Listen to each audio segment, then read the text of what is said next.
If you've ever been in an accident, you know that so much can happen in a matter of seconds. And accident reconstruction teams scour every detail. The Connecticut Transportation Institute is armed with unique technology to help police put the pieces together. News 8 investigative reporter Jeff Darian has the story.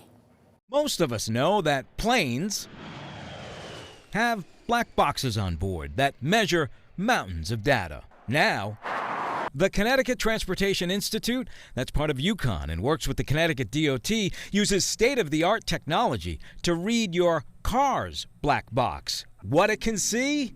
Fascinating. And then it'll actually document events that occur, most notably when the airbags are deployed. It will capture up to 5 seconds before that event occurred, so that we have a ton of information on what the vehicle was doing pre-crash. News 8 getting the first look in Connecticut at the black box technology and how it feeds crash investigators with valuable information. This information is combined with traditional accident work like measuring skid marks on the road and physically looking at brakes and other warning systems.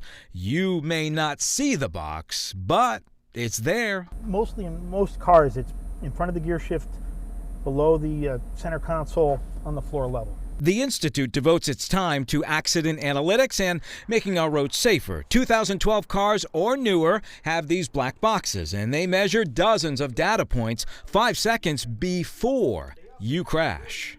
So 5 seconds out, they were traveling at 97 miles per hour.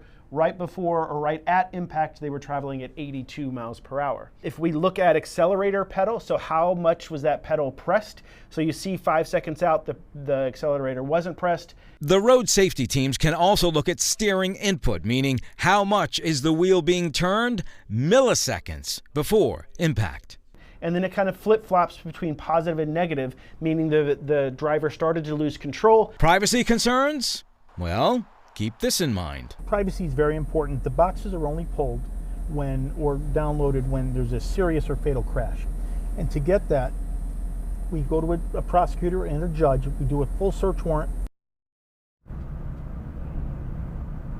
We're back here live now on I-95 South in Branford, giving you a live look as we make our way along the highway. We should tell you that if you're in an accident and you think you can reach under the dash and maybe start ripping some wires out in case you're doing something on the highway that you shouldn't be, don't try it because the information is stored. Also, really quick, there's an old-fashioned way that investigators use when they try and determine if you've been wearing your seatbelt. They look for a melting point. They run their hand along the seatbelt and they try to feel for a bump or a melting point to see if you had your seatbelt on, because if you're in an accident, it'll jerk forward like that.